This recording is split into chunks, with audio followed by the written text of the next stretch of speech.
السلام عليكم ورحمة الله وبركاته. إن الحمد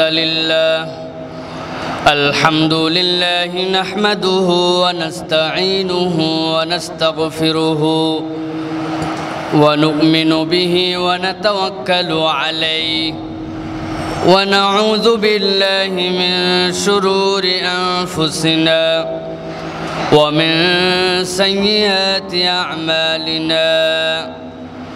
من يهدي الله فلا مضل له ومن يضلله فلا هادي له. ونشهد أن لا إله إلا الله وحده لا شريك له. ونشهد أن سيدنا وحبيبنا وطبيب قلوبنا محمد أرسله بالحق بشيرا ونذيرا وداعيا إلى الله بإذنه وسراجا منيرا. فقد قال الله سبحانه وتعالى في كلامه المجيد وفي فرقان الحميد. أعوذ بالله من الشيطان الرجيم. بسم الله الرحمن الرحيم. يا أيها الذين آمنوا كتب عليكم الصيام كما كتب على الذين من قبلكم لعلكم تتقون. وقال الله سبحانه وتعالى آمرا ومخبرا للمؤمنين والمؤمنات إلى يوم القيامة إن الله وملائكته يصلون على النبي يا أيها الذين آمنوا صلوا عليه وسلموا تسليما. اللهم صل على محمد وعلى آل محمد كما صليت على إبراهيم وعلى آل إبراهيم إنك حميد مجيد. اللهم بارك على محمد وعلى آل محمد كما باركت على إبراهيم وعلى آل إبراهيم إنك حميد مجيد. আলহামদুলিল্লাহ, আল্লাহ রাব্বুল আলামিনের শুকরগুজার হচ্ছি যে আল্লাহ রাব্বুল আলামিন আমাদেরকে সাইয়্যিদুল আইয়াম জুমার দিনে সাইয়্যিদুল মাকান আল্লাহর ঘরে আল্লাহ রাব্বুল আলামিনের জিকির করার জন্য আসার বসার তৌফিক দান করলেন। সকলে বলি আলহামদুলিল্লাহ। লক্ষ কোটি দরুদ এবং সালাম আকায়ে নামদার তাজদারে মদিনা জনাবে মুহাম্মদুর রাসূলুল্লাহ, সকলে পড়ি সাল্লাল্লাহু আলাইহি ওয়াসাল্লাম। সম্মানিত হাজিরিন, আজকের জুমায় আমরা আলোচনা করার জন্য চেষ্টা করব আহকামে সিয়াম এবং কিয়াম, তথা আমাদের আর দু একদিন পরে আমাদের সামনে মাহে রমজান চলে আসছে। এই রমজান প্রবেশের আগে আমরা জেনে নেওয়ার চেষ্টা করব যে আল্লাহ রাব্বুল আলামিন আমাদের জন্য রমাদানুল মুবারকে যে রোজা ফরজ করেছেন এর মধ্যে অনেকগুলি আমল রয়েছে, যেগুলো অনেক সময় নফল, অনেক সময় সুন্নাত, অনেক সময় আল্লাহ রাব্বুল আলামিনের রাসূলের বর্ণিত পদ্ধতি অনুযায়ী আমাদের অনেক ধরনের আমল আছে। যে আমলের মধ্যে সাহারির বিধান আছে, ইফতারের বিধান আছে, কোন ধরনের কাজ করা যাবে, কোন ধরনের কাজ করা যাবে না, তারাবি কিভাবে পড়ব, এই সকল বিধিবিধান আছে। সেই বিধিবিধানগুলো কোরআন সুন্নাহর আলোকে আমরা আজকে জানার চেষ্টা করব। প্রিয় ভাইরা, দেখুন আল্লাহ রাব্বুল আলামিন বান্দাদেরকে বান্দাদের ব্যাপারে, তার প্রিয় বান্দাদের ব্যাপারে আল্লাহ রাব্বুল আলামিন যতগুলো হুকুম হাকাম দিয়েছেন, হুকুম হাকাম দেওয়ার দ্বারা আল্লাহ রাব্বুল আলামিনের এরকম উদ্দেশ্য নয় যে আমার বান্দাকে এমন একটা প্রশ্ন দিব এবং এমন একটা কাজ দিব জানি আমার বান্দা ফেল করে। আল্লাহ রাব্বুল আলামিন তার আদরের প্রিয় বান্দাদেরকে ফেল করানোর জন্য কোনো ইবাদত দেন নাই। সুবহানাল্লাহ বিহামদিহি। আমরা দুনিয়াতে দেখি যে যেই পরীক্ষার ফলাফলের পরে পজিশনটা যত বড় হবে, যত বড় পদ হবে, যত বড় জায়গায় সুযোগ পাওয়ার চান্স হবে, তার প্রশ্নপত্র যেরকম কঠিন ওই রকমভাবে যত বেশি লোককে এখান থেকে উটাল পাতাল প্রশ্ন করে বাদ দিয়ে দেওয়া যায়, এইটা দুনিয়ার টেন্ডেন্সি থাকে। কিন্তু আল্লাহ রাব্বুল আলামিন তার বান্দাদের জন্যই যে আমলি দিয়েছেন, যে ইবাদতি দিয়েছেন, আল্লাহ রাব্বুল আলামিনের টার্গেট যে কোনোভাবে বান্দাকে সাপোর্ট দিয়ে, সাজেশান দিয়ে, গাইড দিয়ে সর্বোচ্চ যেই আল্লাহ রাব্বুল আলামিন আপনার আমার জন্যই পরীক্ষা দিয়েছেন, ওই পরীক্ষাটার ফলাফল এবং খাতাও দেখবেন আল্লাহ রাব্বুল আলামিন। সুবহানাল্লাহ। সুতরাং আল্লাহ রাব্বুল আলামিনের টার্গেট হচ্ছে বান্দা কিভাবে পাস করে, বান্দাকে কিভাবে পাস করানো যায়। সুবহানাল্লাহ। দেখুন, সামনে আমরা রোজা রাখবো, সিয়াম আদায় করব। আমরা এই সিয়ামের ক্ষেত্রে আমাদের জন্য সেহরির বিধান আছে, আছে না ভাই? সেহরির বিধান আছে। এখন বান্দা সেহরি খেলে তার জন্যই আরাম হবে, তার জন্য রোজাটা একটুখানি হলেও কষ্টটা তার জন্য কম হবে, তার একটু পিপাসাটা কম লাগবে, তার ক্ষুধার কষ্ট কম হবে, তার শরীর থেকে যেন ঘাটতি না পড়ে যায়, তার কিছুটা এখান থেকে সাপোর্ট পাবে, সে হচ্ছে সেহরি খাওয়ার দ্বারা।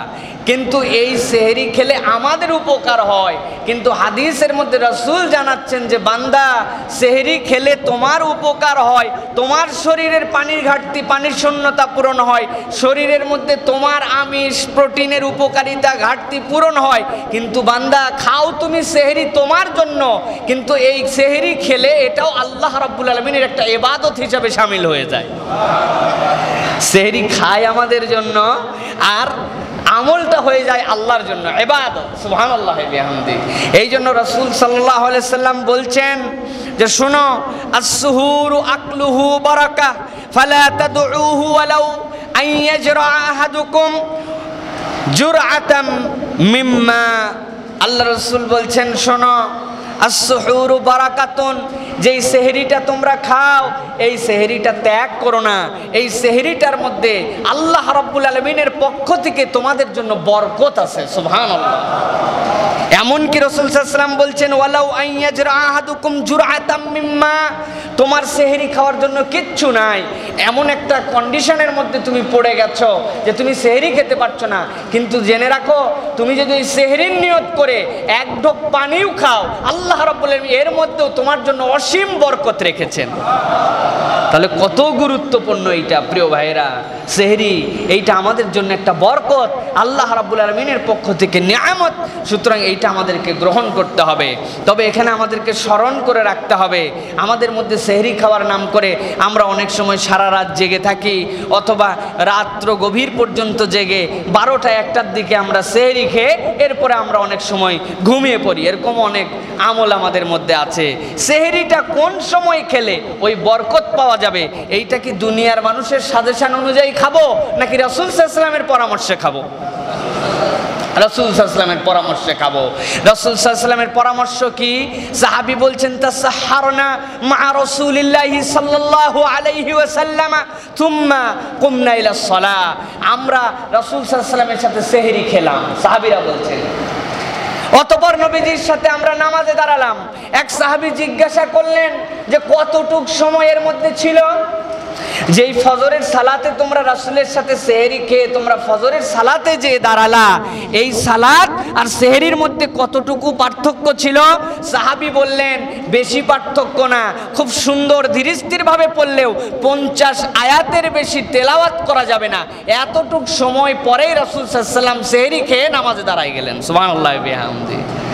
তাহলে আমরাও বুঝলাম যে বেশিক্ষণ একদম অনেক আগে সেহরি না, শেষ সময়ে সেহরি খাওয়া, এইটার মধ্যে বরকত আছে।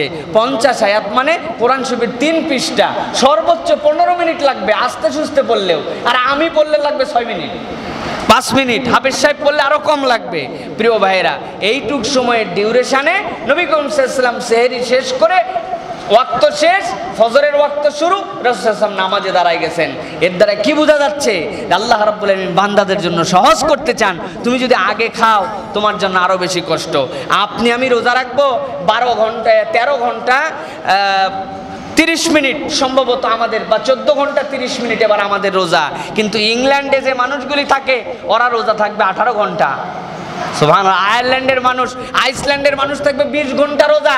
20 ঘন্টা মানে 4 ঘন্টার মধ্যে সে ইফতার করবে, নামাজ পড়বে, সাহারি খাবে। চিন্তা করেন, সুবহানাল্লাহি বিহামদি। এখন ওই লোকের সাথে ইসলাম কিভাবে তার জন্য সামঞ্জস্য করছে যে যতটুক শেষ সময়ে খাওয়া যায়, এটা হচ্ছে আপনার আমার জন্য বিধান। প্রিয় ভাইয়েরা, এরপরে নবী করিম সাল্লাল্লাহু আলাইহি ওয়াসাল্লাম বলছেন ইফতারের বিধান কি হবে। নবীজি বলছেন ইফতারটা তাই, ইফতারটাও তোমরা দেরি করে করবা না। আমাদের মধ্যে অনেকের অভ্যাস আছে, বিশেষ করে মা বোনদের অভ্যাস আছে, এই মুখের মধ্যে পানি এখনো না দিয়া এ কাজ করতে সে কাজ করতেছে, সবার ইফতার রেডি করছে, কিন্তু উনি রোজা খুলতেছে না। অনেক সময় নিয়তের দ্বারাও রোজা খোলা যায়। আপনার হাতের কাছে কিচ্ছু নাই, পানি নাই, খেজুর নাই, কিচ্ছু নাই, এখন আপনি কি রোজা নিয়েই থাকবেন? আপনি আল্লাহর কাছে বলবেন, আল্লাহ তোমার জন্য রোজা রেখেছিলাম নিয়ত করে, তোমার জন্য আমি রোজা খুলে ফেললাম নিয়ত করে, আপনার রোজা খুলে যাবে। কিন্তু নবী করিম সাল্লাল্লাহু আলাইহি ওয়াসাল্লামের সুন্নাত যেটা ছিল, সেই সুন্নাত অনুযায়ী আমাদেরকে ইফতার করার চেষ্টা করতে হবে। নবী করিম সাল্লাল্লাহু আলাইহি ওয়াসাল্লাম বলছেন লা ইয়াসালুন নাসু বিখাইরিন মা আজ্জালুল ফিতরা। আল্লাহ রাসূল বলছেন ততদিন পর্যন্ত মানুষ কল্যাণের মধ্যে থাকবে যতদিন পর্যন্ত আমার উম্মত দ্রুত ইফতার করবে, তারা দেরি করবে না। যে আল্লাহ আপনাকে রোজা রাখার নির্দেশ দিয়েছেন, সারাদিন আপনি যে আল্লাহর ভয়ে রোজা পালন করেছেন, সেই আল্লাহর নির্দেশ সর্বশেষ সময়ে সেহরি করো, সর্বপ্রথম সময়ে একদম তোমরা ইফতার করো, এবং আল্লাহ রাসূল বলছেন এর মধ্যে তোমাদের জন্য খায়ের আছে, বরকত আছে। সুবহানাল্লাহি বিহামদি। প্রিয় ভাইয়েরা, এই জন্য তাড়াতাড়ি ইফতারের মধ্যে আমাদের জন্য কল্যাণ আছে। এমনকি রাসূল সাল্লাল্লাহু আলাইহি ওয়াসাল্লাম বলছেন যে শোনো সাহাবীরা, ইন্না মা'আশারাল আম্বিয়া উমিরনা বিতা'জিলি ফিতরিনা ওয়া তা'খিরি সুহুরিনা। আল্লাহ রাসূল বলছেন যে আল্লাহ রাব্বুল আলামিন যেরকম করে তোমাদের জন্য বলেছেন অতীতের জাতিদের উপরেও রোজা ফরজ ছিল, সেরকম ভাবে আমি জানাচ্ছি যে আল্লাহ রাব্বুল আলামিন পৃথিবীতে যত আম্বিয়ায়ে কেরাম আসছেন, সকল আম্বিয়ায়ে কেরামকে নির্দেশ দিয়েছেন যে আমরা যেন শেষ সময়ে সাহারি করি আর প্রথম সময়ে যেন আমরা ইফতার করি। সুতরাং কেউ যদি এটা নিয়ত করে আমি শেষ সময় এই জন্য সেহরি খাচ্ছি যে সকল আম্বিয়ারা খাইতেন, আমার রাসূল খাইতেন, তাহলে সে তো একটা ইবাদত করলো, তার শরীরের উপকার হলো, তার বরকত হলো, একই সাথে সে একটা সুন্নাতকে জিন্দা করার সওয়াব পেয়ে যাবে। প্রিয় ভাইয়েরা, এই জন্য আমাদের এই বিষয়ে খুব সতর্ক হতে হবে যেন আমরা ইফতার এবং সেহরিটা আউয়াল ওয়াক্তে করি। এখন আসুন আমরা রাসূল সাল্লাল্লাহু আলাইহি ওয়াসাল্লাম কি দিয়ে ইফতার করতেন, সেভাবে ইফতার করা আমাদের জন্য কল্যাণ হবে। হাদিসের মধ্যে এসেছে নবী করিম সাল্লাল্লাহু আলাইহি ওয়াসাল্লাম ইফতার করতেন খেজুর দিয়ে, এবং এই খেজুরটা নবী করিম সাল্লাল্লাহু আলাইহি ওয়াসাল্লাম 3টা খেজুর খেতেন। কয়টা? 3টা খেজুর খেতেন। যখন খেজুর পাইতেন না তখন পানি খাইতেন। কিন্তু আমাদের মধ্যে এখন একটা টেন্ডেন্সি আছে, আমরা পানি দিয়া আগে খেজুর প্লেটে ভর্তি আছে, তারপরে আমরা খেজুর খাই না, মনে করি পানি দিয়ে খোলাটাই উত্তম হবে। দেখেন অল্প একটু কাজের মধ্যেই আমাদের সওয়াবের কম বেশি হয়ে যায়, কাজটা কিন্তু একই। উনি যদি পানি দিয়েও খোলে কোনো গুনাহ হবে না, জায়েজ আছে, তার রোজাও খোলা হবে। কিন্তু আরেকজন ব্যক্তি নিয়ত করছে যে রাসূল সাল্লাল্লাহু আলাইহি সাল্লাম যখন খেজুর এবং পানি দুটাই তার সামনে হাজির থাকতো, ওই সময় নবী করিম সাল্লাল্লাহু আলাইহি সাল্লাম খেজুর দিয়া রোজা খুলতেন। ওই নিয়ত করে যদি কেউ তার রোজা খোলে তাহলে তারও ইফতার করা হলো, ওই ব্যক্তিরও ইফতার হলো, কিন্তু এই ব্যক্তিটা এক্সট্রা একটা সুন্নাতের সওয়াব পেয়ে গেল। সুবহানাল্লাহি বিহামদি। এখন যার ডায়াবেটিস আছে তার কথা ভিন্ন, ইসলাম তো এই জন্য আপনাকে বাধ্য করে নাই যে আপনার ডায়াবেটিস হোক যা হোক আপনি সুন্নাত পালন করে যাবেন না। আপনার জন্য এটা বিধান দুই ধরনের, একটা হাজাত অনুযায়ী, একটা সাধারণ মানুষের জন্য। সুতরাং এটা হচ্ছে আমাদের বিধান। দ্বিতীয় হচ্ছে যদি না পাই তো আমরা পানি দিয়ে ইফতার করব। প্রিয় ভাইয়েরা, এটা আমাদের জন্য সুন্নাত তরিকা। এরপরে নবী করিম সাল্লাল্লাহু আলাইহি ওয়াসাল্লামের আরেকটি সুন্নাত ছিল আমাদের জন্য, যে সুন্নাতটা যে সেহরি যখন আমরা উঠি, এই সেহরিতে অপর মুসলমানদেরকে ডাকাডাকি করা, অপর ভাইদেরকে তুলে দেওয়া সেহরি খাওয়ার জন্য, এটা হচ্ছে ইসলামের একটা বড় সৌন্দর্য, যে অপর ভাইকে আপনি ডাকছেন, তাদেরকে ডেকে দিচ্ছেন। প্রিয় ভাইয়েরা, এই ডাকাটা একটা ইসলামী ঐতিহ্য, একটা সৌন্দর্য, ভ্রাতৃত্ব, যে আপনার অপর ভাই উঠেছে কিনা তাদেরকে ডাকা। তবে এক্ষেত্রে আমাদের দুইটা বিষয় সতর্ক থাকতে হবে। এক নম্বর বিষয়, এখন বেশিরভাগ মসজিদ থেকেই ডেকে দেওয়া হয়, মসজিদের মাইক দিয়ে 1 ঘন্টা আগে বলে দেওয়া হয়। কিন্তু এক্ষেত্রেও আমরা দুটা ভুল করি। একটা হচ্ছে এই যে 1-1.5 ঘন্টা আগে কতকগুলা মসজিদে আউযুবিল্লাহ বিসমিল্লাহ পড়া একটা সূরা পড়ে ডাকার পরে এরপরে 1 গজল আরেক গজল, এই 1-1.5 ঘন্টা ব্যাপী ডেকেই যাচ্ছে। এইটা কিন্তু একটা অত্যাচার। এমনকি কতকগুলা কাফেলা আছে, এই কাফেলাগুলি পাগল করে ফেলে, এই অঞ্চলে আরো বেশি। এরা চিন্তা করছে যে একদম তো আমাকে 12 নম্বর থেকে 10 নম্বর পর্যন্ত চান্দা যেহেতু তোলা লাগবে শেষের দিকে, অতএব পুরাটাতে তো কভার করা লাগবে। এই জন্য এরা ডাকা শুরু করছে রাতে 1টার থেকে পুরো এলাকা কভার করার জন্য। চিন্তা করেন, মানুষের কি কত বৃদ্ধ, অসুস্থ, দুর্বল, তাহাজ্জুদ গুজার, কিয়ামুল লাইল করা, কোরআন পড়নেওয়ালা আছে, এদের অত্যাচারে মানুষ অতিষ্ঠ হয়ে যায়। প্রিয় ভাইরা, খবরদার এই কাজটা করতে যাবেন না। 1-2বার ডেকে দেন মসজিদের মাইক দিয়া, শেষ হওয়ার ওয়াক্তের শেষ হওয়ার আগে 10 মিনিট 5 মিনিট আগে একবার বলে দিতে পারেন, মানুষের জন্য এটা সুবিধা। কিন্তু এই নাম করে সারা রাত গজল গাওয়া এই 1-1.5 ঘন্টা আগে, খবরদার এইগুলো যেন না করা হয়। এইগুলা অন্যদেরকে বুঝাই দিবেন, কারণ এর দ্বারা হকুল ইবাদ নষ্ট হয়। একটা মানুষ কিয়ামুল লাইলের সময়, ওইটা তাহাজ্জুদের সময়, একটা মানুষের 5 মিনিট লাগতে পারে সেহরি খাইতে, 5 মিনিট লাগতে পারে একজন মানুষের, যে সে সেহরি অল্প কিছু খায়। এখন আপনি যদি এই 3টা 2:30টার থেকে ডাকতেই আসেন, গজল গাইতেই আসেন, মাইকে বলতেই আসেন, একদম অস্থির হয়ে যায় মানুষ। প্রিয় ভাইরা, সুতরাং এইগুলা করব না, তবে ডাকবো আমরা। এটার মধ্যে একটা সৌন্দর্য আছে। একটা প্ল্যান করেন যে আমি কাকে কাকে ডাকবো, ফোন করার সিস্টেম করেন, যে আত্মীয় স্বজন বন্ধু বান্ধব সকলকে জাগায় দেওয়ার জন্য, যে আমি 30 দিন 40টা মানুষকে জাগাবো, 60টা মানুষের কাছে আমি 1 মিনিট করে ফোন দিব। সবার সাথে আপনার বন্ধুত্বও বাড়বে, আন্তরিকতাও বাড়বে। আপনি জানেন সে উঠবে, মুসলমান মানে তো উঠবেই। আপনি একটা ফোন করলে উঠেছ, এটার মধ্যে একটা ভালোবাসা আছে, মুসলমানের একটা ভ্রাতৃত্ব আছে। পৃথিবীর আর কোন জাতি আছে যাদের এই শেষ রাত্রে এই সময় উঠতে হয়? সারা পৃথিবীর 160 কোটি মুসলমান এই শেষ রাত্রে এক সময় উঠতেছে। আল্লাহু আকবার, কত বিউটিফুল এইটা। সুতরাং এই সময় বন্ধু বান্ধবদের সাথে, আত্মীয় স্বজনদের সাথে, বোন ভাই কারো সাথে মন ধরাধরি নাই, একজনকেই প্রত্যেক দিন ডাকেন, আরেকজনকে ডাকেনি না। ব্যাপারটা কি? এই মনটা যেন না থাকে, মনটা যেন কলুষমুক্ত হয়, পরিষ্কার হয়। প্রিয় ভাইয়েরা, এটা হচ্ছে আমাদের জন্য একটা বরকত। প্রিয় ভাইয়েরা, দ্বিতীয় বিষয় হচ্ছে আমাদের জন্য, আমরা অনেক সময় চিন্তা করি যে সেহরিতে ব্যাপক খাইতে হয়, ব্যাপক খাই আমরা, এত খাওয়া খাবো যে সারাদিন ওইটার জাবর কাটবো, কাইটা মনে করেন একদম রোজা আমাদের।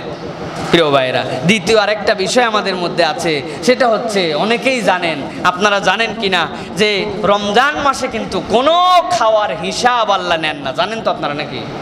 হ্যাঁ, জানেন কোনো খাওয়ার আল্লাহ হিসাব নেয় না। এটা কোথায় পাইছি আমরা, বলেন তো? আল্লাহ বলছেন, মা ইয়ালফিজু মিন কাউলিন ইল্লা লাদাইহি রাকিবুন আতীদ। তোমার মুখ দিয়ে যদি ভুল করে একটা শব্দ বের হয়, তোমার মুখ দিয়ে যা বের হয় তার হিসাব ক্ষুদ্রাতে ক্ষুদ্র আল্লাহ রাখেন। ওয়া মান ইয়ামাল মিসকালা যাররাতিন খায়রান ইয়ারা। তুমি যদি একটা ক্ষুদ্রাতে ক্ষুদ্র ভালো করো খারাপ করো হিসাব রাখেন। আর আমরা কোথার থেকে যে বের করছি এইটা, রমজান মাসে যত ইচ্ছা খাও, কোনো হিসাব হবে না। কি কোন? এই জন্য রমজান এখন আমরা খাওয়ার মাস বানাইছি। প্রিয় ভাইরা, রমজান কিন্তু বেসিক্যালি খাওয়ার মাস না, রমজান হচ্ছে খাওয়ানোর মাস। ঠিক কিনা বলেন? রমজান হচ্ছে খাওয়ানোর মাস, আপনার নিয়ন্ত্রণের মাস, আত্মসংযমের মাস। সুতরাং সেহরিতে জম্মের খাওয়া খাইতে হবে, এইটা কিন্তু সেহরি খাওয়া না। প্রিয় ভাইরা, সুতরাং এটাকে আমাদেরকে সতর্ক হতে হবে। প্রিয় ভাইরা, এই বিষয়ে সেহরির সময় পারলে এটাও একটা আমরা অভ্যাস করতে পারি। 2-4-5 জনকে খাওয়ানো যেতে পারে, সেহরি খাওয়ানো যেতে পারে, 2-1 জনের বাড়িতে খাবার পাঠিয়ে দেওয়া যেতে পারে। এটাও আমরা একটা সুন্দর অভ্যাস করতে পারি। আমরা সচরাচর ইফতারি খাওয়াই, কিন্তু সেহরির ক্ষেত্রেও আমরা এই প্র্যাকটিস করতে পারি, যাতে করে আমাদের মুসলমানদের মধ্যে ভ্রাতৃত্ব বৃদ্ধি পায়। আমি একটু কম খাই, কিন্তু আমার একটা ভাই যেন খেতে পারে, এটাই তো মুসলমানের প্রচেষ্টা হবে প্রিয় ভাইরা। তবেই না আমাদের জন্য বরকত হবে। আল্লাহ রাব্বুল আলামিনের রাসূল এই বিষয়গুলো আমাদেরকে সতর্ক করেছেন প্রিয় ভাইরা। সুতরাং রমজানে খাওয়ার কোনো হিসাব হবে না, মেহেরবানি করে এই কথাটা কেউ বলবেন না। তবে আল্লাহ রাসূল সাল্লাল্লাহু আলাইহি ওয়াসাল্লাম এরপরে ইফতার করানোর একদম সহিহ সুন্নাহর মধ্যে ইফতারের সওয়াবের কথা আল্লাহ রাসূল বর্ণনা করেছেন। রাসূল সাল্লাল্লাহু আলাইহি ওয়াসাল্লাম বলছেন, মান ফাত্তারা সাইমান কানা লাহু মিসলু আজরিহি গায়রু আন্নাহু লা ইয়ানকুসু মিন আজরি সাইমি শাইআন। আল্লাহ রাসূল বলছেন, কেউ যদি কোনো একজন সায়েমকে, রোজাদারকে ইফতারি করায়, আল্লাহ রাব্বুল আলামিন সারাদিন ওই ব্যক্তি রোজা রেখে যা সওয়াব কামাই করবে, আল্লাহ ওই সমপরিমাণ সওয়াব যে তাকে ইফতার করাবে তার আমলনামায় দান করে দিবেন। সুবহানাল্লাহি বিহামদি। তবে ভয় পেও না যে সারাদিন ওই ব্যক্তি, একজনের কাছে আপনি নিয়ে গেছেন, ভাই একটু ইফতার করো, ও বলছেন না আমি ইফতার করবো না। কেন ভাই? আল্লাহ রাসূল বলছেন যে তোমারে যা খাওয়াবো সব সওয়াব, আমি সারাদিন রোজা থাকলাম আর তুমি 2 খেজুর খাওয়াই সব সওয়াব নিয়ে নিবা, এরকম বিষয় না। আল্লাহ রাসূল বলছেন, তবে শুনে রাখো, লা ইয়ানকুসু মিন আজরি সাইমি শাইআন, তবে রোজাদারের কোনো সওয়াবের কমতি হবে না, আল্লাহ তার সওয়াব তাকেই রেখে দিবেন। সুবহানাল্লাহি বিহামদি। হাদিস শোনার পরে সাহাবায়ে কেরাম চিন্তা করলেন, আমরা তো গরিব, আহা অর্থনৈতিকভাবে দুর্বল, সারাদিন কামাই করে এইটুকু খেজুর নিয়ে আসছি, এতটুকু নিয়ে আসছি, ইয়া রাসূলুল্লাহ কেমন করে আমি খাওয়াবো আমার ভাইকে, আমার তো তেমন কিছু নাই। আল্লাহ রাসূল বললেন, শোনো, এই খাওয়ানোর মানে এরকম না যে তাকে ভর পেট খাওয়াতে হবে। তোমার যা সামর্থ্য আছে, যদি পারো যে একটা খেজুর দিয়া, 1 ঢোক পানি দিয়া, 1 ঢোক দুধ দিয়েও যদি তুমি পারো, তোমার নিয়তটা যদি থাকে আল্লাহ আমাকে যা দিচ্ছে আমি তাই তাকে ইফতার করালাম, আল্লাহ রাব্বুল আলামিন ওই সায়েমের সমুদয় সওয়াব তোমার আমলনামায় দিবেন। প্রিয় ভাইরা, তার সওয়াবও কমবে না। সুতরাং আসুন আমরা আমাদের সামর্থ্য অনুযায়ী অপরকে ইফতার করানোর চেষ্টা করি।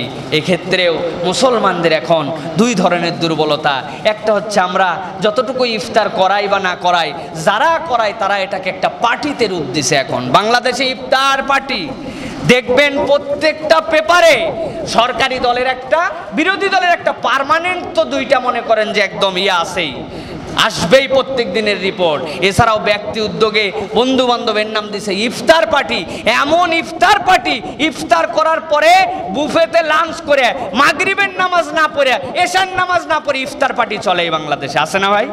প্রিয় ভাইয়েরা, এই লোক দেখানো ইফতার পার্টি, এইটা আল্লাহ রাব্বুল আলামিনের কাছে একটা ফাহেশা কর্ম হিসাবে পরিগণিত হবে যদি এটা লোক দেখানোর উদ্দেশ্য হয়। আর মনে করি আমি যে আমার তো এই কম, আমার মানুষ কি বলবে, মানুষ কি বলবে ভাবছেন তো আপনি বুঝবেন আপনার আমল বরবাদ হয়ে গেছে। ওর মধ্যে রিয়া ঢুকে গেছে, ওর মধ্যে লোক দেখানো ঢুকে গেছে। আপনি আপনার সামর্থ্য অনুযায়ী কিছুই নাই, 1 মুঠ ছোলা আছে আর 1 মুঠ মুড়ি আছে। আপনার রব আল্লাহ দেখতেছে যে এই বান্দা আমাকে খুশি করার জন্য করতেছে, নাকি পাশের লোককে খুশি করার জন্য, নাকি যাকে ইফতার করাচ্ছে তাকে খুশি করার জন্য। আপনার কোনো টার্গেটহীনভাবে আল্লাহকে খুশি করানোর জন্য যদি হাফ খেজুর হয়, 1 খেজুরের 4 ভাগের 1 ভাগ হয়, হাফ ঢোক পানিও হয়, আল্লাহ আপনাকে পূর্ণাঙ্গ সওয়াব দান করে দিবেন।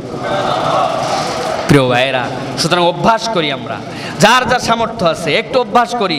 সবসময় ইফতার করানো যায় না, পকেটে টাকা থাকে, 10 টাকা দিয়ে দিলেন একজনকে, ভাই তুমি ইফতার করো, একটা মানুষকে দিলেন, ও তারপরে কি করবে তার নিয়ত, আপনি আপনার নিয়তে দিচ্ছেন যে খানা দিয়ে ইফতার দেওয়াটাই বেশি সুন্নাতের সওয়াবের কাছাকাছি, কিন্তু আপনি পারেন নাই, 10 টাকা একজনকে দিছেন, আপনার পছন্দ হয়েছে, ভালো লাগছে যে আমি একজনকে দেই। একটা রিক্সাওয়ালা ভাই, সে হয়তো রোজা থেকে রিক্সা চালাচ্ছে, কষ্ট হচ্ছে, একটা দরিদ্র মানুষ, একটা দিনমজুর, অথবা একজন দুর্বল মানুষ, অথবা একজন সুস্থ মানুষই আপনার মন চেয়েছে যে একদিন ইফতার করাই। প্রিয় ভাইরা, এগুলো হচ্ছে আপনার আমার জন্য সওয়াব কামাইয়ের মাস হচ্ছে রমজান। বুদ্ধির সাথে কামাই করতে হবে। এখন কথা হচ্ছে যে হুজুর কবে আসবে আমার বাড়িতে, ওই দিন একটা ইফতার পার্টি দিব, সেই দিন সবাই আসবে। এখন হুজুর একজন, মুসল্লি আমার 2000 লোকের বাড়িতেই আমাকে যদি নিতে চান সম্ভব? আর ওই দিনই যদি মনে করেন মহল্লাবাসী খাওয়াবেন, সম্ভব না। আপনি একদিনই 2000 হুজুরকে খাওয়াতে পারেন যে হুজুর এই যে ধরেন আপনারে 50টা টাকা দিলাম, এই যে ভাই ধরেন আপনি গরিব মানুষ, এই যে ফকির, এই যে বন্ধু, এই যে অমুক, আজকে ধরেন 20 টাকা আপনাকে দিলাম, আপনি হুজুর এটা একটুখানি ইফতার করেন। এটা হচ্ছে বুদ্ধির মাধ্যমে সওয়াব কামাই করতে হবে আমাদেরকে রমজানুল মুবারকে, যাতে আমাদের সওয়াব মিস না যায়। প্রিয় ভাইরা, রমজানের সবচেয়ে বড় বরকতের দিক হচ্ছে টার্গেট করেন রমজান মাসে কেউ আপনার কাছে চাবে, আর এই হাত যেন ফেরত না যায়। পারা যাবে না ইনশাল্লাহ? কত করে দিতে হবে? প্রত্যেককে 100 করে। কি বলেন? আপনার যা সামর্থ্যে কুলায়, আজকে যে টাকা ভাঙান, রমজান মাসে কেউ আপনার কাছে চাবে আর ওই ব্যক্তিকে আপনি ফেরত দিবেন, এরকম জানি না হয়। টাকা ভাঙান, আজকের থেকে 2 টাকার নোট বানান, 1 টাকার কয়েন বানান, 5 টাকার নোট বানান, 10 টাকার নোট, পকেটে আলাদা প্রত্যেকটা 3টা পাঞ্জাবি, 2টা শার্ট পরেন, আপনি একটা ফতুয়া পরেন, প্রত্যেকটার পকেটে ঢুকায় রাখেন। প্ল্যান করেন।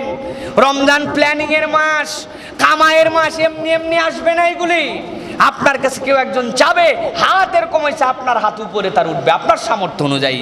আপনি দেখতেছেন লোকটা সবল, লোকটা তো কাজ করলেও করতে পারে, নানান কিছু আপনার মনে হবে, কিন্তু এইটা আপনার ভাবার দরকার নাই। ওয়াম্মা সাইলা ফালা তানহার, তোমার কাছে চাইছে তুমি ফিরাই দিও না। ওই টাকা দিয়ে ও কি করবে কি করবে না, অন্যায় করবে নাকি ন্যায় করবে, এইগুলা আল্লাহ রাব্বুল আলামিন বুঝবেন। আপনি চাইছেন, আপনি দিলে আপনার যাজা আল্লাহর কাছে আপনি পেয়ে যাবেন। সুবহানাল্লাহি বিহামদি। এটা প্ল্যান করেন, বেশি দিতে হবে না, যতটুকু সম্ভব। সবার দ্বারা হয়তো সম্ভবও হবে না, তারপরে তো একটা প্রস্তুতি থাকতে পারে যে রমজানে আমি 10টা দিন কেউ আমার কাছে চেয়ে ফেরত যাবে না। আমি গরিব হতে পারি, কিন্তু আমি কি পুরা রমজানে 200 টাকা দান করতে পারবো না? এত গরিব আমি? আল্লাহ রাব্বুল আলামিন দেখতে চান যে বান্দা দানের হাত বাড়ায় দিছে রমজানে। এই জন্য এটা একটা প্ল্যান করেন যে রমজানে আমার কাছে খুচরা টাকা থাকবে, 1 টাকা থাকতে পারে। দেখবেন না দিলে দাগটা অনেক বড় হয়।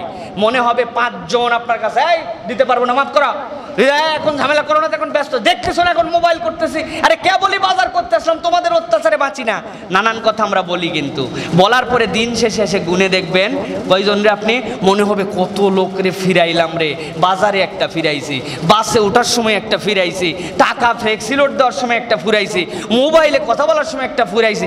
5 জন মনে হচ্ছে অনেক বড় দাগ, কিন্তু আপনি যদি দিতে শুরু করেন দেখবেন ওই 5 জনকে দেওয়ার পরে 5 টাকা দিয়ে আপনি কামাই করে ফেলছেন। আপনার সামর্থ্য আছে, আপনাকে দেখাতে হবে নাকি আমি 10 টাকা 20 টাকা দিতে হবে আমাকে, না, আমি 5 জনকে যদি দিয়ে দেয় দেখবেন মনটা বড় হয়ে যাবে।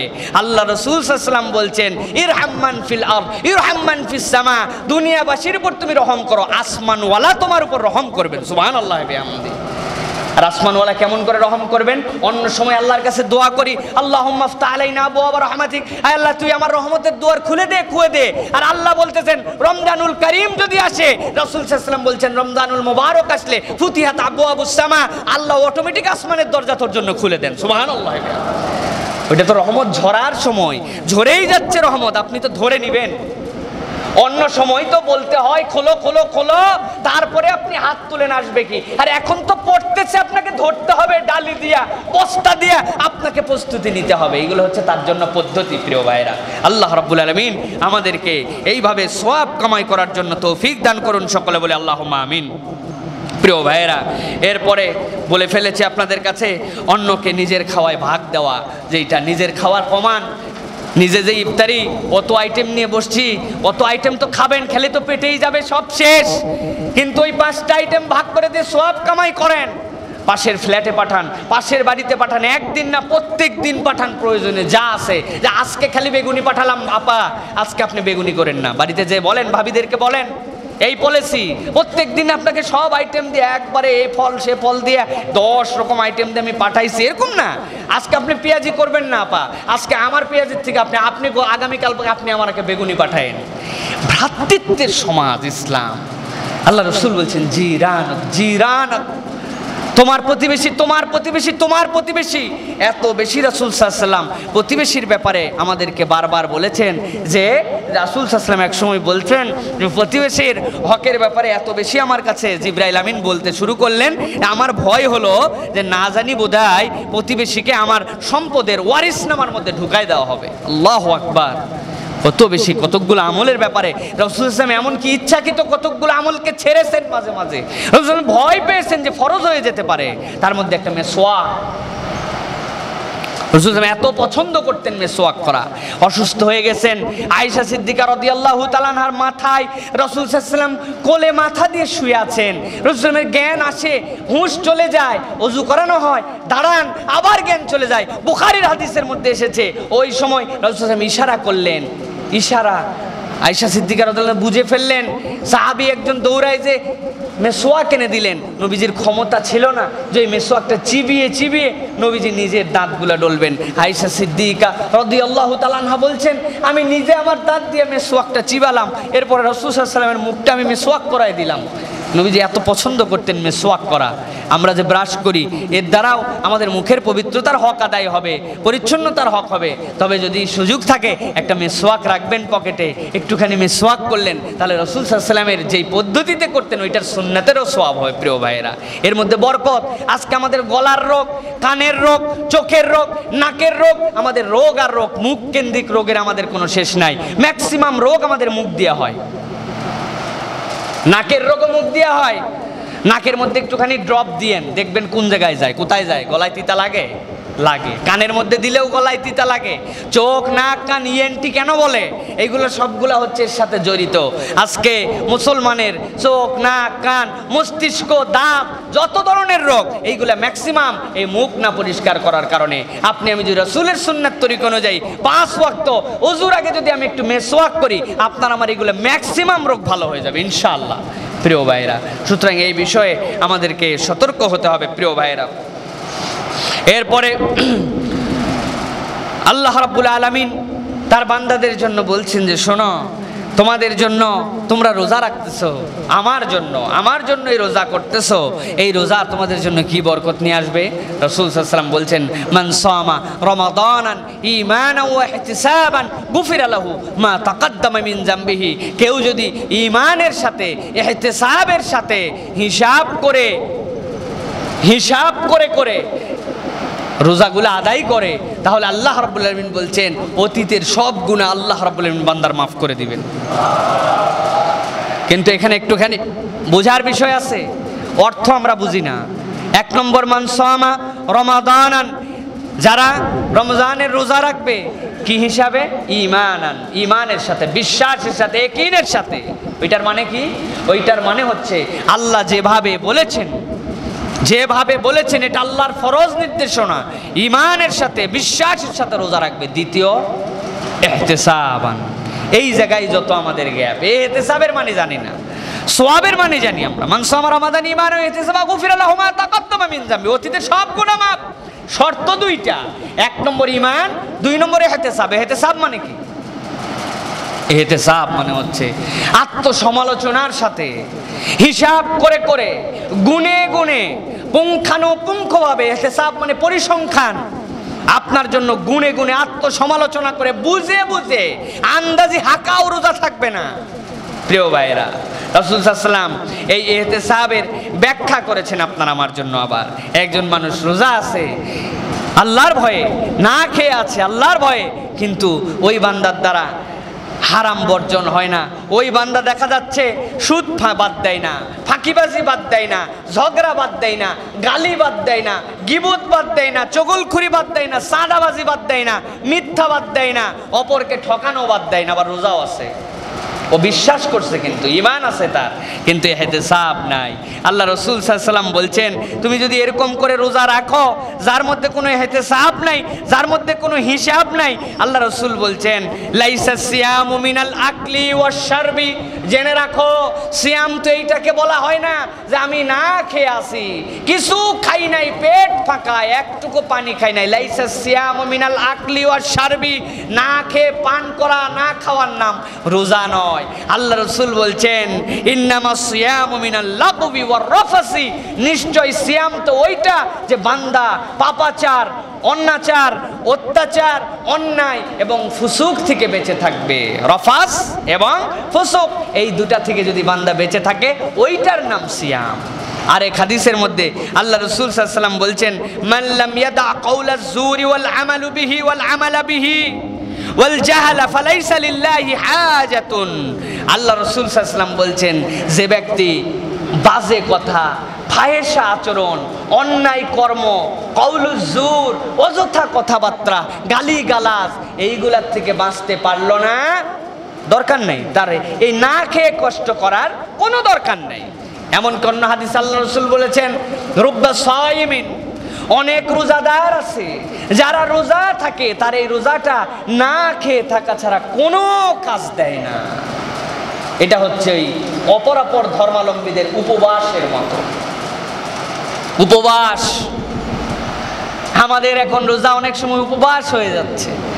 আমরা অন্যায় ত্যাগ করি না, খারাপ কথা বন্ধ করি না, কুচিন্তা বাদ নাই, গীবতের আমাদের জীবনে গীবত দিয়ে চলতেছে, অন্যায় দৃশ্য দেখে যাচ্ছি। কি জন্য বলে সময় কাটতেছে না, জন্য এই জন্য অ্যাকশন মুভি দেখতেছে রোজা থাইকা।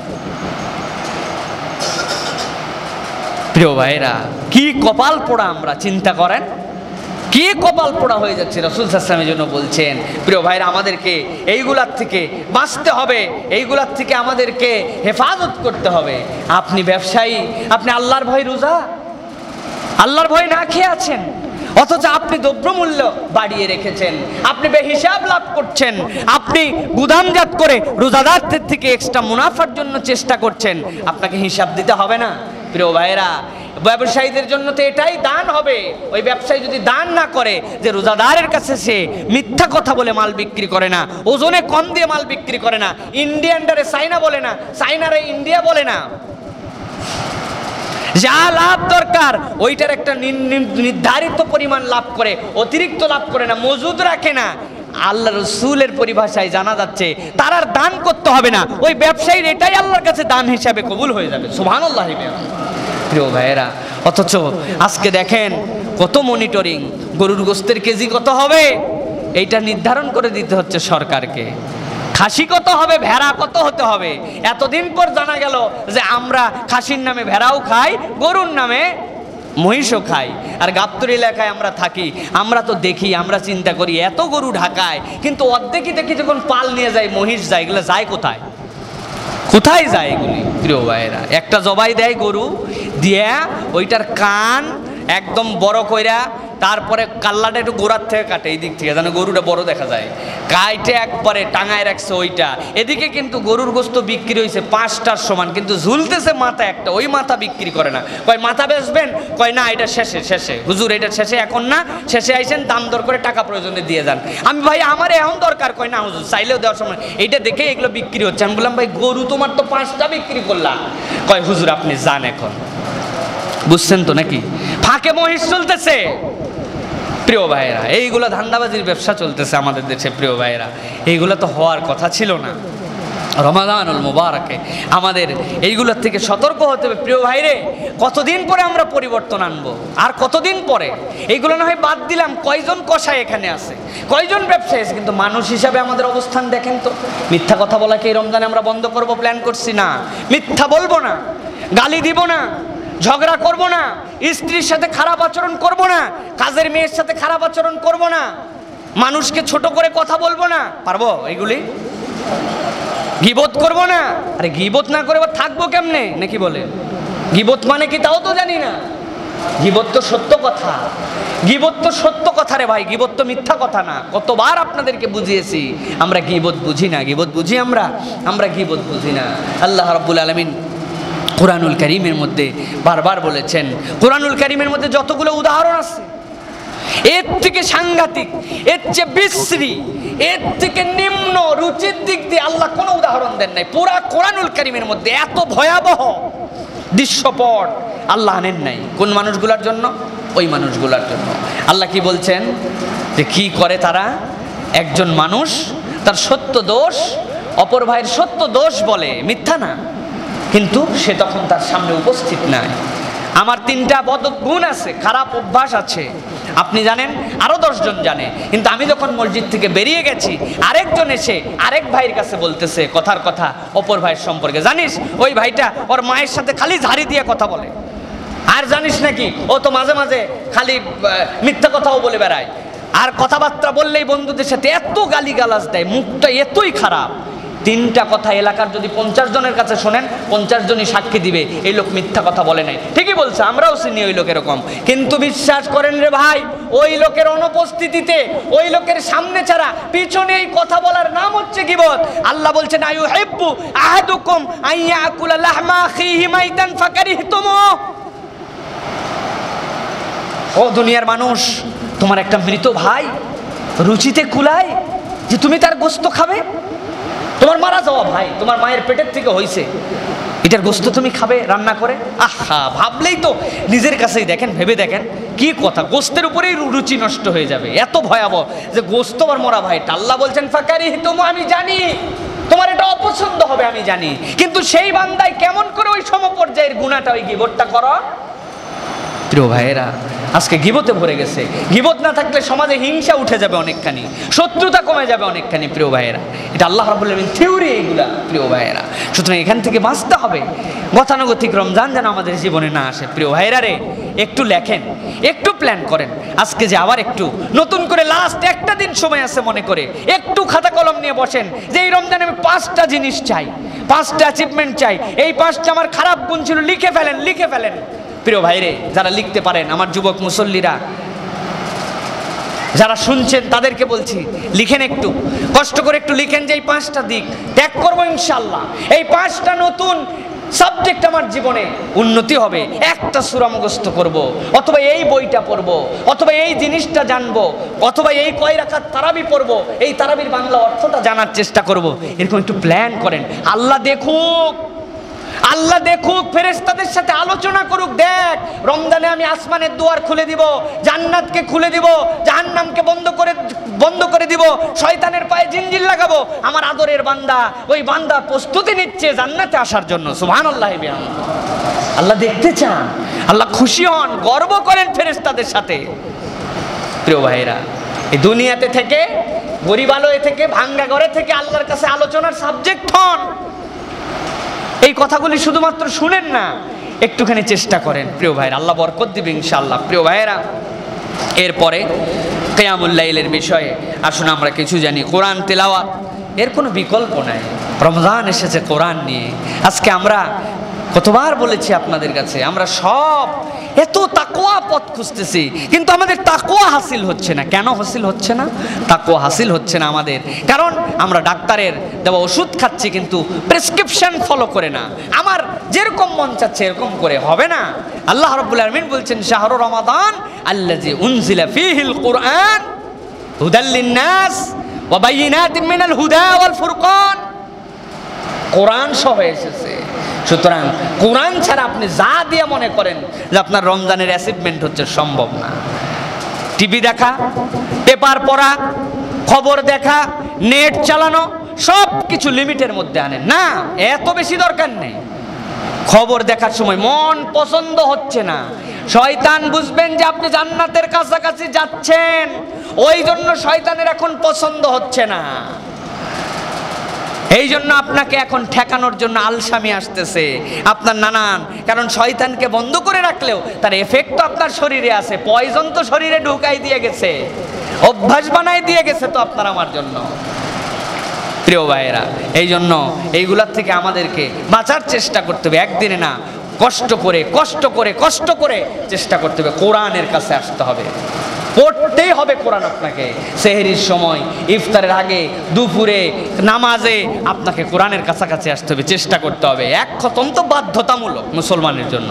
রাসূল সাল্লাল্লাহু আলাইহি ওয়াসাল্লাম নিজে তো প্রত্যেক রমজানে শুনাইছেন, জীবনের শেষ রমজানে 2 খতম শুনিয়েছেন জিবরাইল আমিন, আবার আল্লাহ রাসূল শুনিয়েছেন তার কাছে। রাসূল সাল্লাল্লাহু আলাইহি ওয়াসাল্লাম, যেই রাসূলের ব্যাপারে বলা হয়েছে লা তুহাররিক বিহি লিসানাক, আপনি তাড়াহুড়া করার জন্য ভুলে যাব কিনা, এই জন্য আপনি জিহ্বা নড়াইন না। তো এটা আমি আল্লাহ অবতীর্ণ করছি, আমি হেফাজত করবো, এটা আপনার দায়িত্ব না, আপনার সিনায় গেঁথে দাও আমার দায়িত্ব। সুবহানাল্লাহ বলবেন না? সেই আল্লাহর রাসূল যদি এরকম ভাবে তেলাওয়াত করতে পারেন, আপনি আমি এই অবস্থায় আছি। বাচ্চা কাচ্চাকে বাধ্য করেন, পড়তেই হবে। পড়বে না মানে আমার খাবে, আমার বাড়িতে থাকবে, আমার কাছে ঈদের বাজার করে নিবে, রমজানে আমার কথা শুনবে না, এরকম সন্তান আমার থাকবে না। বাধ্য করতে হবে। সব জায়গায় ছাড় নাই, সব জায়গায় বড়ত্ব নাই, দায়িত্ব আছে আমাদের জন্য। এটা হচ্ছে আল্লাহ রাব্বুল আলামিন দায়িত্ব দিয়েছেন। প্রিয় ভাইয়েরা, আর এই তাহাজ্জুদ এই তারাবি এগুলো অনেক দাম, অনেক দাম। রাসূল সাল্লাল্লাহু আলাইহি ওয়াসাল্লাম বলছেন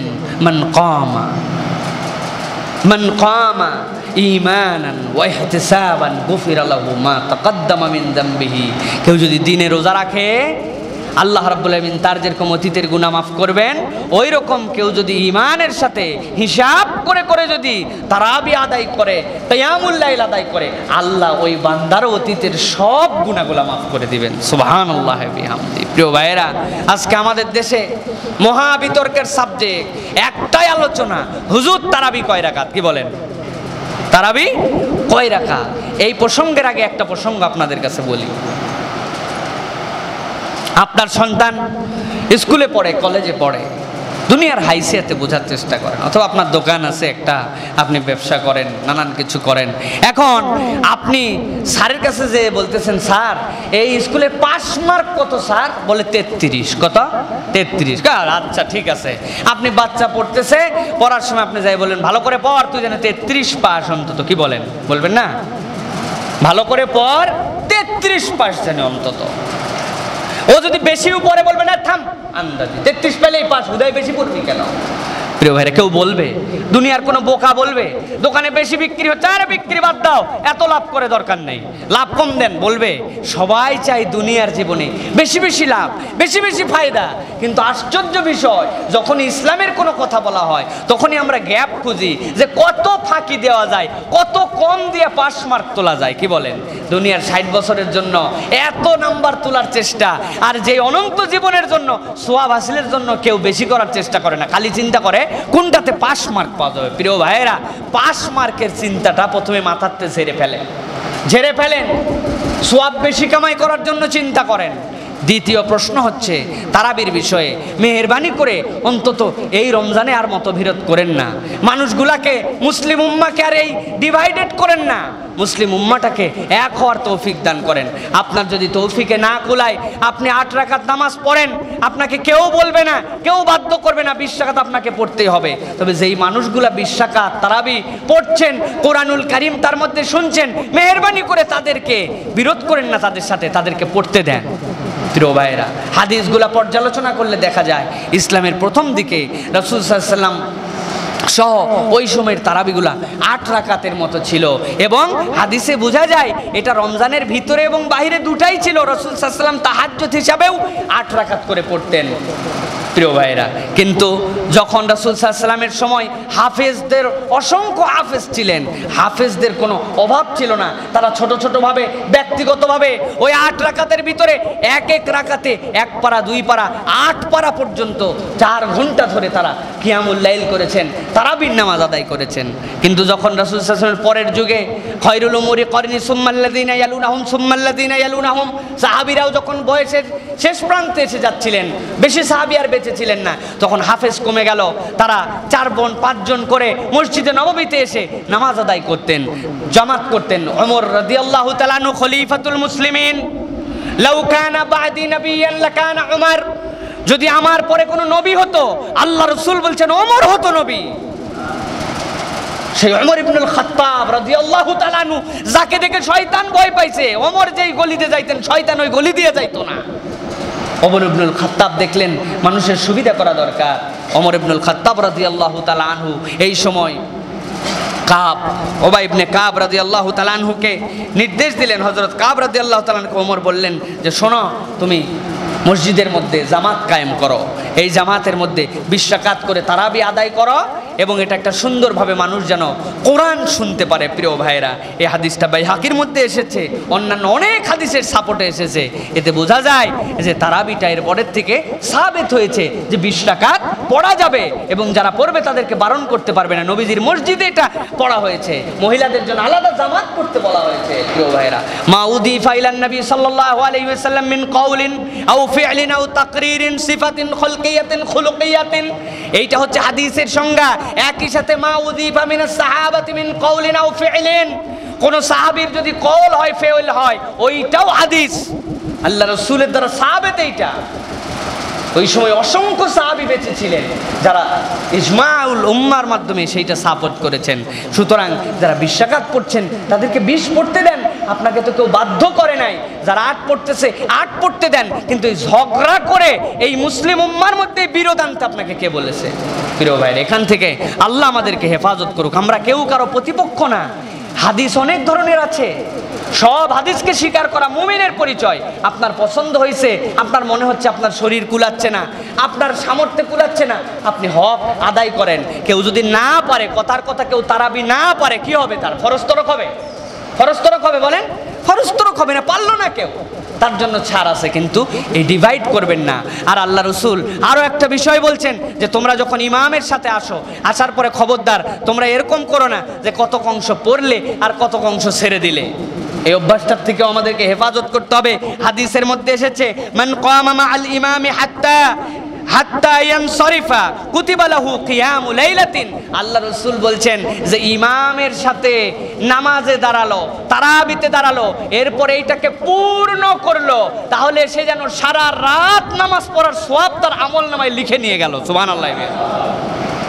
আপনি আসলেন, ফাঁকিবাজি করলেন, এটা আল্লাহ পছন্দ করেন না প্রিয় ভাইরা। সুতরাং আমরা ফাঁকিবাজ মুসলমান না হই। আমি যতটুকু করব খালেস যেন হয়, ওইটুকু পারফেক্ট করার চেষ্টা করি। রমজানে করব না, কোন সময় করব, কয় মিনিট লাগে বেশি?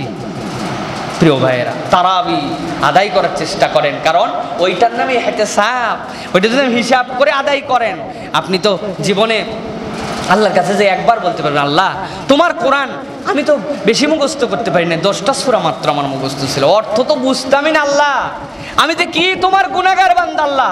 কিন্তু আল্লাহ না বুঝে হোক বুঝে হোক আমি নামাজের মধ্যে দাঁড়াই, একবার হাফেজরা যা পড়ছে পুরা কোরআন শুনছি। আল্লাহ এই কোরআন আপনার জন্য কিয়ামতের দিনে শাফাতকারী হবে। কোরআন আল্লাহর সামনে দাঁড়ায় বলবে, রব্বুল আলামিন তোমার এই বান্দা কোরআন ঠিক মতো বুঝে নাই, অর্থ ঠিক মতো জানতো না, কোরআন ঠিক মতো পড়তে পারতো না, কিন্তু রাত্রে নামাজের মধ্যে দাঁড়ায় এই কোরআন সে শুনছে। আল্লাহ এই বান্দাকে আমি জাহান্নামে নিতে দিব না। হাদিসের মধ্যে আসছে আল্লাহ রাব্বুল আলামিন ওই কোরআনের শাফাতকে কবুল করবেন।